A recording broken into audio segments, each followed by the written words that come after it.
옛날 타이타닉 호가 침몰을 했을 때 수많은 사람들이 죽었습니다. 그런데 그 가운데서 어머니 한 사람과 어린 아들이 죽었어요. 참 안타까운 일이죠. 그런데 재판이 열려지게 됐습니다. 무슨 재판이냐 하면 누가 먼저 죽었느냐, 어머니가 먼저 죽었느냐, 그 아들이 먼저 죽었느냐. 왜냐하면 누가 먼저 죽었느냐에 따라서 유산 상속이 달라진답니다. 그러니까 친척들이 아마 그 재판을 걸었던 모양이에요.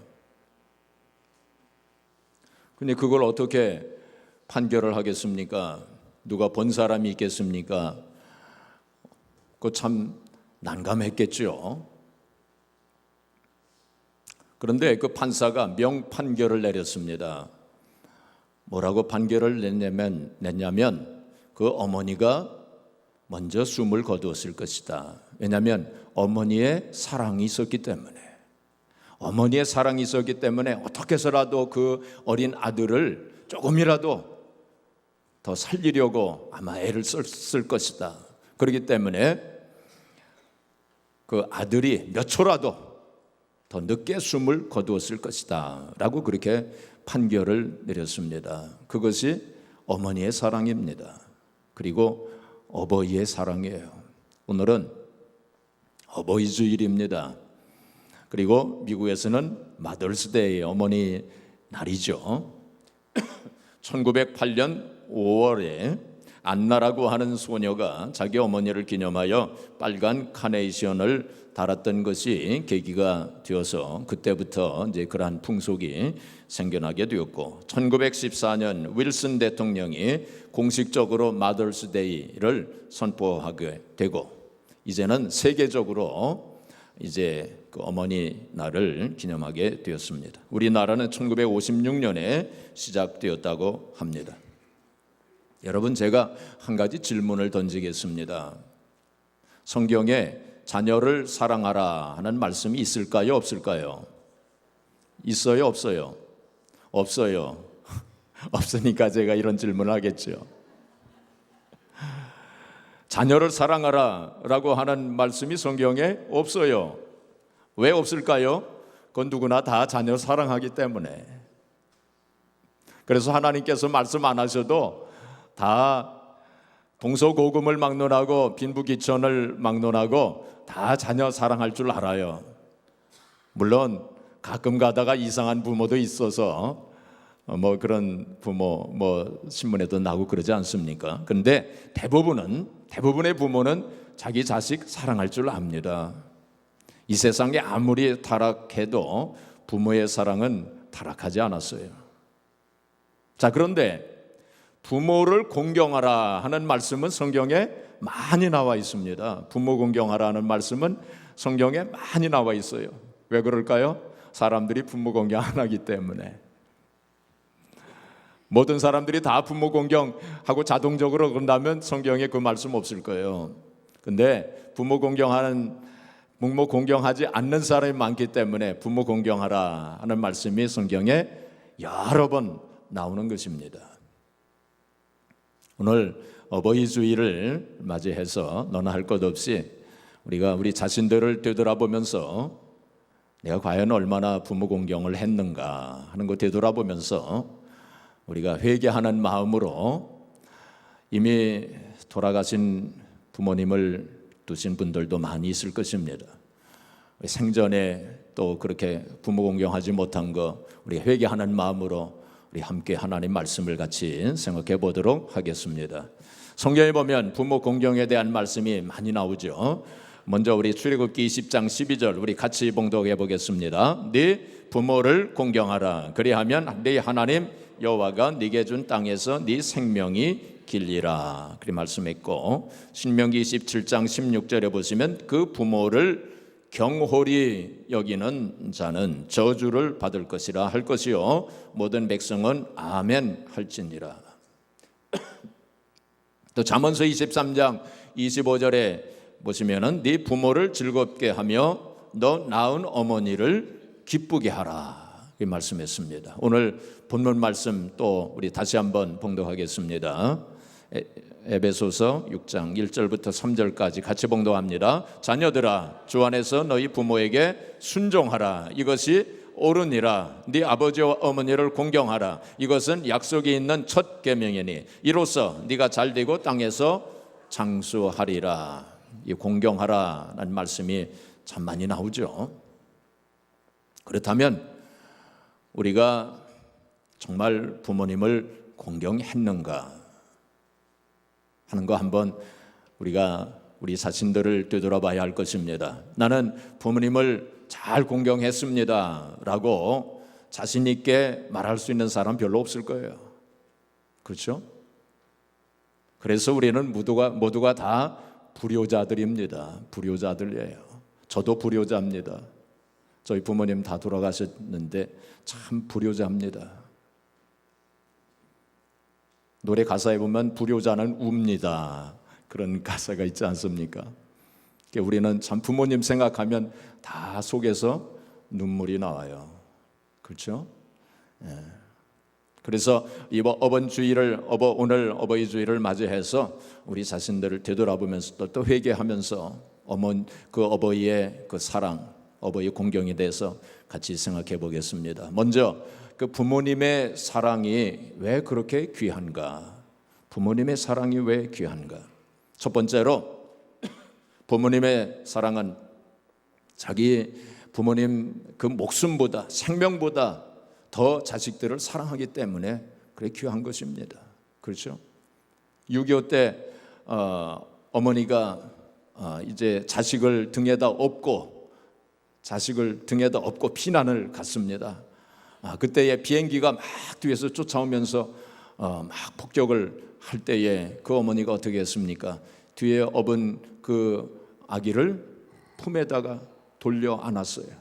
그리고는 막 이제 뛰어갑니다. 그러니까 그 어머니가 등에 총알을 맞은 거예요. 그러나 그 아기는 살아났어요.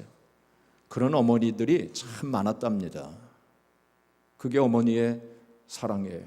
자기 목숨보다 자식들을 더 사랑하는 것이 그게 어머니의 마음이고 그게 부모의 마음입니다. 그래서 여자는 약하지만 누구는 강하다? 어머니는 강하다. 그렇지 않습니까? 그렇죠? 어머니뿐만이 아니라 아버지도 마찬가지예요. 사실 자식이 죽는 자리에 있을 때 부모가 내가 그 자식 대신에 죽을 수 있다면 그걸 거절할 부모가 있겠어요? 저도 두 아들이 있지만은 그 두 아들이 죽는 자리에 있다면, 제가 대신 죽을 수 있다면 저는 기꺼이 죽을 것입니다. 그렇죠? 그거 거절할 부모가 있겠어요? 그것이 부모의 사랑이에요. 그거 참 귀한 사랑 아닙니까? 지금은 좀 생활이 많이 윤택해졌지만은 옛날엔 우리 어머니들이 참 먹을 거 당신들이 못 잡수시고 그러면서 자식들에게는 먹이셨잖아요. 계란 하나 참 힘들게 구하면 그거 손대지 않고 자식들에게 그거를 먹이는 그 어머니의 사랑, 옛날에 다 그러시지 않았습니까? 옛날 어머니들은 당신들은 속옷 하나 제대로 입지 못하시면서 자식들에게 명절 때면은 새 옷으로 그렇게 갈아입히시고 그러시지 않았습니까? 나실제 괴로움 다 잊으시고 기르실 때 그 괴로움, 그 진자리 마른 자리 다 갈아넣으시고, 그것이 바로 어머니의 사랑이 아니겠습니까? 옛날 어떤 어머니가 있었는데 그 어머니가 눈이 한쪽이 없었대요. 눈이 한쪽이 없는 어머니가 있었답니다.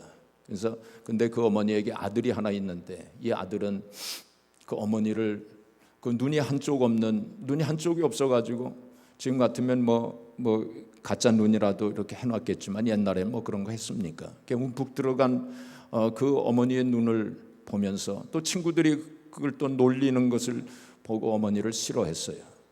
부끄러워했습니다. 그래서 그 아들의 소원은 어머니 없는 곳에 가서 살았으면 좋겠다, 이렇게 생각을 했어요.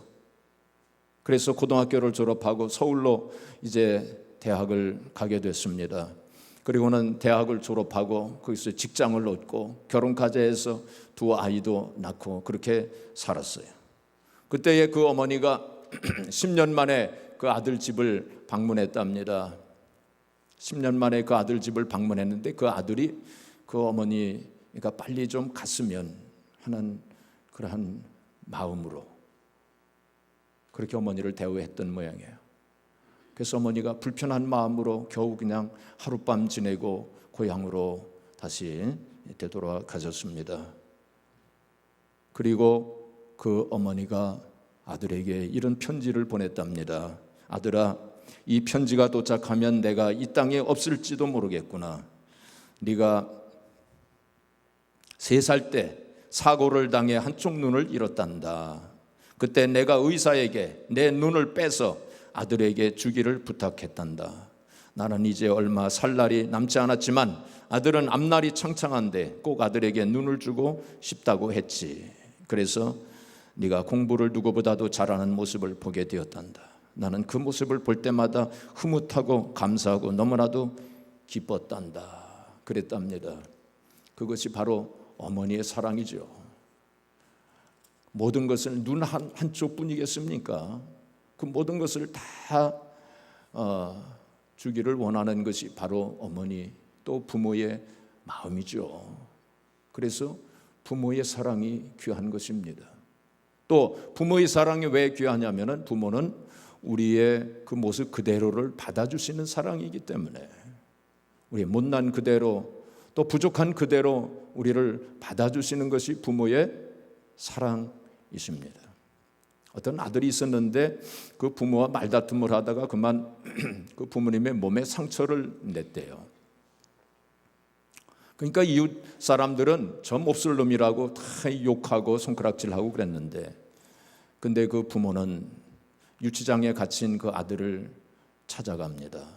찾아가서 눈물을 흘리면서 우리가 너를 용서한단다, 그리고 너를 사랑한다 했답니다. 그것이 바로 부모의 마음이죠. 이 세상에서 우리가 살아갈 때 사람들은 다른 사람들을 보면서 그들의 단점과 약점을 지적하고 또 실수하면 막 손가락질하면서 정죄하고 판단하고 비판하지 않습니까? 그렇지만 부모님은 우리가 잘못했을 때, 우리의 단점과 약점, 우리가 실수했을 때에 그거를 덮어주고 또 감싸주고, 그래서 자식들에게 있는 좋은 면을 보려고 하지 않습니까? 그것이 바로 부모의 마음이죠. 그게 부모의 사랑입니다. 옛날 이제 운동장에서 운동회가 열렸답니다. 운동회가 열려가지고 아이들이 전부 행진을 하는 거예요. 쭉 이제 발을 맞춰가면서 하나 둘 왼발 오른발 왼발 오른발 하면서 이제 아이들이 쭉 행진을 이제 합니다. 그때에 구경을 하고 있던 어머니 한 사람이 그 아들을 보면서 막 박수를 치는 거예요. 막 손뼉을 치면서 옆에 있는 사람들에게 저것 좀 보세요. 제 아들만 맞고 있어요. 다른 애들은 전부 지금 발을 안 맞추고 있는데 제 아들만 발을 맞추고 있어요. 사실은 그 아들만 지금 발을 못 맞추고 있는 건데 어머니의 눈에는 자기 아들만 지금 발을 맞추고 있는 거예요. 그게 어머니의 마음, 부모의 마음입니다. 물론 맹목적인 사랑이 자식들을 잘못된 길로 갈 수도 있게 하겠지만, 그래도 우리는 그런 무조건적인 그 사랑이 그립지 않습니까? 바로 그것이 하나님의 사랑 아니겠습니까? 무조건적인 사랑, 희생적인 사랑, 아가페의 사랑. 그래서 유대인 속담에 하나님께서 모든 곳에 다 계실 수가 없어서 어머니를 만들었다, 그렇게만 그런 속담이 있습니다. 그래서 우리는 이 어머니의 사랑, 그 부모님의 그 사랑을 통해서 하나님의 그 아가페적인 사랑을 조금이라도 알 수 있게 되는 것입니다. 그래서 이 부모님의 사랑은 참으로 귀한 것입니다. 자, 그렇다면 왜 우리가 부모를 공경해야 할까요?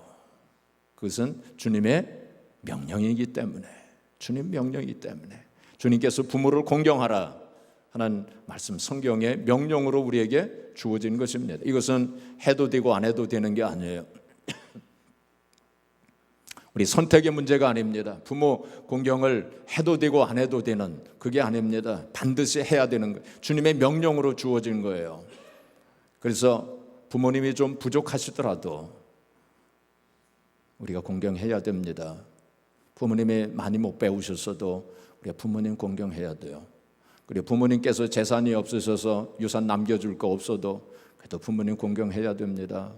부모님이 나에게 잘못하셨어도 그래도 우리는 부모님 공경해야 됩니다. 부모님 부족하셔도 우리가 부모님 공경해야 돼요. 조건이 없습니다. 우리가 무조건 부모님 공경하라고 주님께서 명령하셨기 때문에. 또한 약속 있는 첫 계명이라고 했습니다. 오늘 본문 말씀에 부모 공경은 약속 있는 첫 계명이다. 10계명에 보면은 이러한 축복이 약속된 계명은 이 부모 공경밖에 없어요. 그렇죠? 이게 특별한 명령입니다. 그래서 네가 잘되고 땅에서 장수하리라 하고 그렇게 축복의 약속이 주어진 계명이 바로 부모 공경이에요. 제가 옛날에 한 번은 복식 호흡을 했습니다. 복식 호흡 뭔지 아시죠? 복식 호흡을 열심히 했어요. 그랬더니 옆에 있던 저희 집사람이 뭐 하시는 거예요? 그러더라고요. 그래서 복식 호흡을 한다고. 그랬더니 우리 집사람이 왜 그걸 해요? 그러더라고요. 그래서 건강에 좋다고 그러니까 내가 건강하게 오래 살려고 한다고. 그랬더니 우리 집사람이 웃으면서 그것보다 더 좋은 방법이 있어요. 그건 뭐냐면 부모 공경하시면 되잖아요. 그러더라. 물론 농담 비슷하게 한 이야기지만은 정답입니다. 그렇죠? 성경에 분명히 말씀하고 있잖아요. 부모 공경하면 네가 어떻게 돼요? 잘 되고 땅에서 장수하리라. 그렇게 약속이 주어진 계명이 바로 부모 공경이에요. 물론 장수하지 못한 사람은 그러면 다 부모 공경 못한 사람이냐? 그렇게 말할 수는 없습니다. 우리가 죽으면은 여러 가지 원인이 있기 때문에.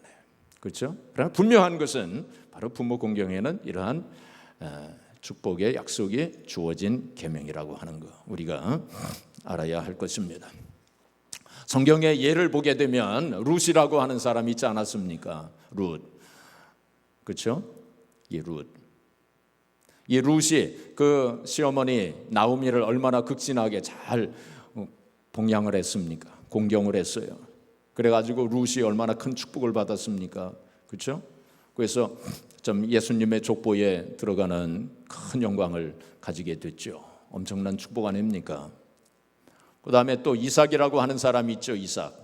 그 이삭이 자기 아버지 아브라함에게 얼마나 순종을 잘했습니까? 그 모리아산에서 제물로 바치려고 했을 때 그 이삭이 얼마든지 아버지에게 불순종할 수 있었지만은 그렇지만 그렇게 하지 않냐고 순종하지 않았습니까?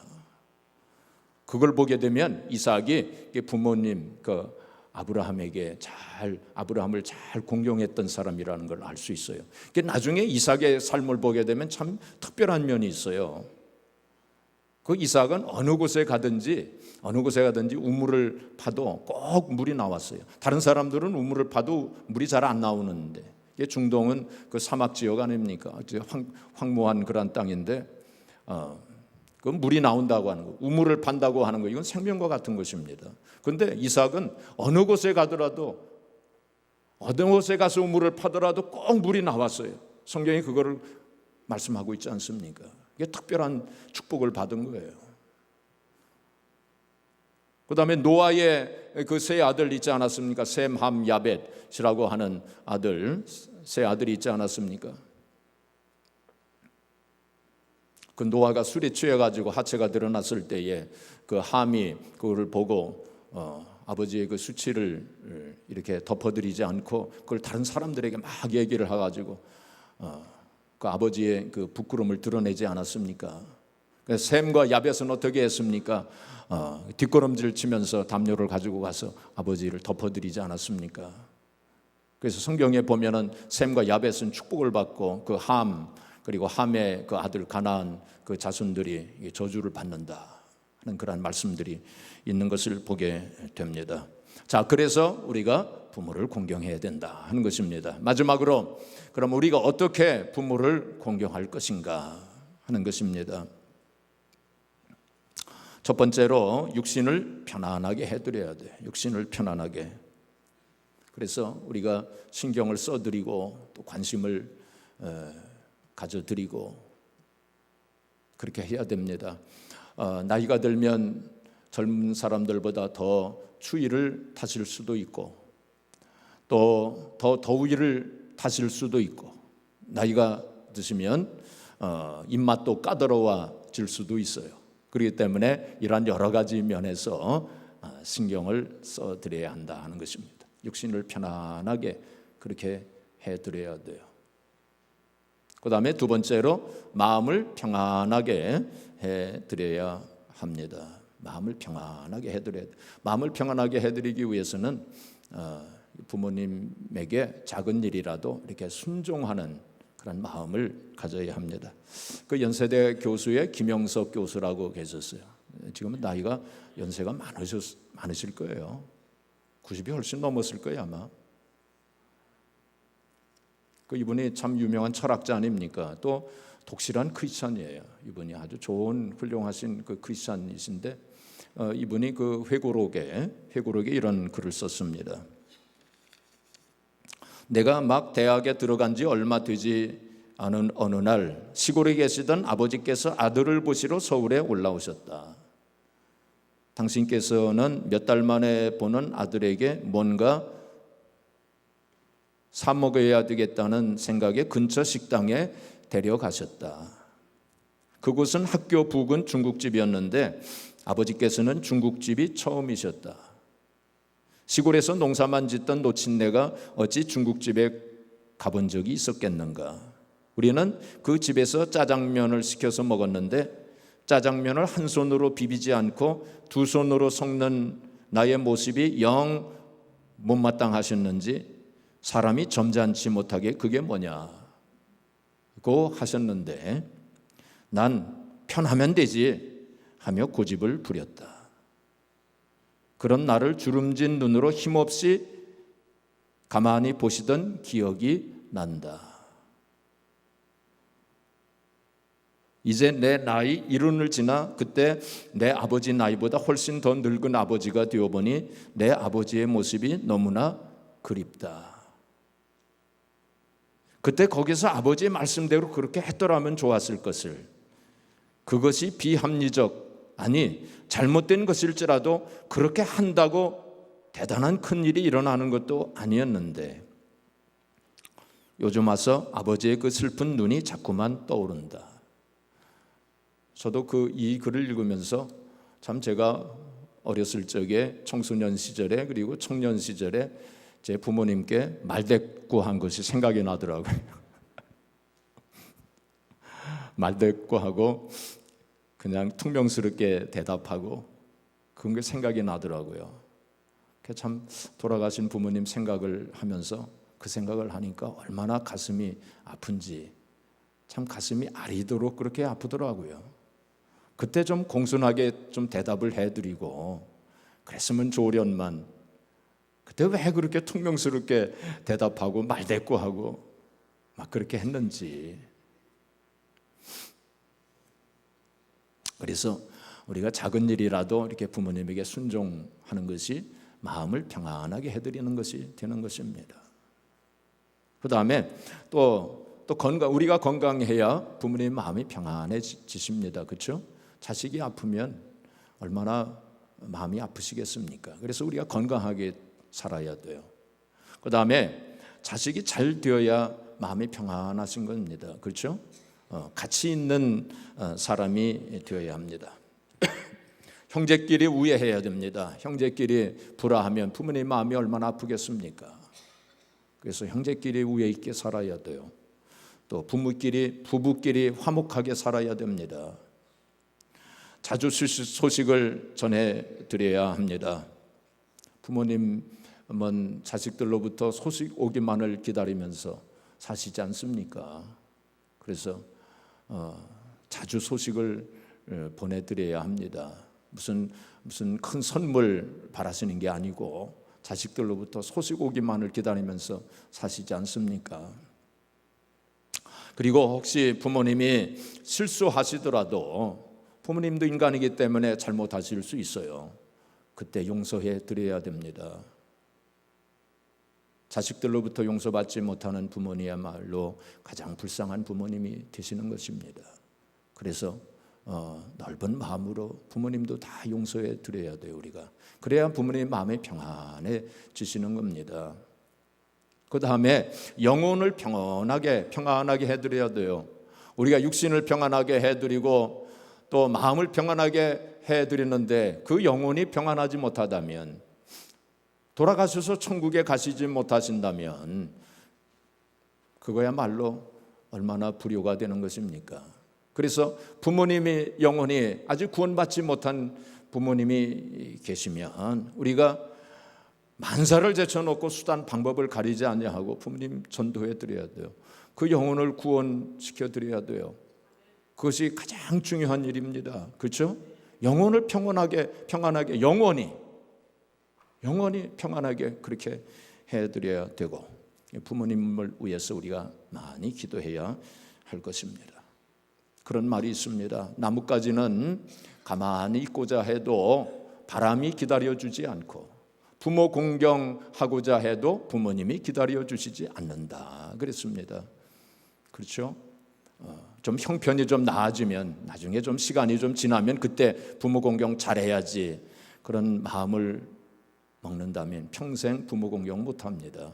지금 형편에서, 지금 상황 속에서 최선을 다해서 부모 공경을 우리가 하면서 그렇게 살아야 합니다. 돌아가신 후에 땅을 치고 한탄하고 탄식을 해본들 소용이 없는 일입니다. 살아계실 때 우리가 최선을 다해서 부모 공경해야 됩니다. 마지막으로 어떤 분이, 아마 미국에 사시는 분인 것 같아요. 이분이 이제 한국에 가서 그 어머니 묘소를 이제 방문을 하고서 시를 하나 썼어요. 그걸 제가 읽어드리고 마치겠습니다. 어머니, 돌아왔습니다. 그리워 보고파 철마 타고 치달아 왔습니다. 왜 아무 말씀이 없으십니까? 차라리 미웁다 돌아앉아 버리시면 이토록 서럽진 않으련만. 갈대잎만 휘날리는 산허리에 쌀이꽃 보랏빛 도라지가 어울려 피었는데, 소리쳐 통곡해도 메아리쳐 돌아올 뿐 반기심 없는 초가을에 낙조가 슬픕니다. 어머니, 세월은 흐르고 강산은 변하여도 잊을 리 없고, 산 넘고 물 건너도 되살아오면 어머니 사랑 그 정입니다. 기도하겠습니다. 거룩하신 하나님, 우리 모두가 어머니의 사랑,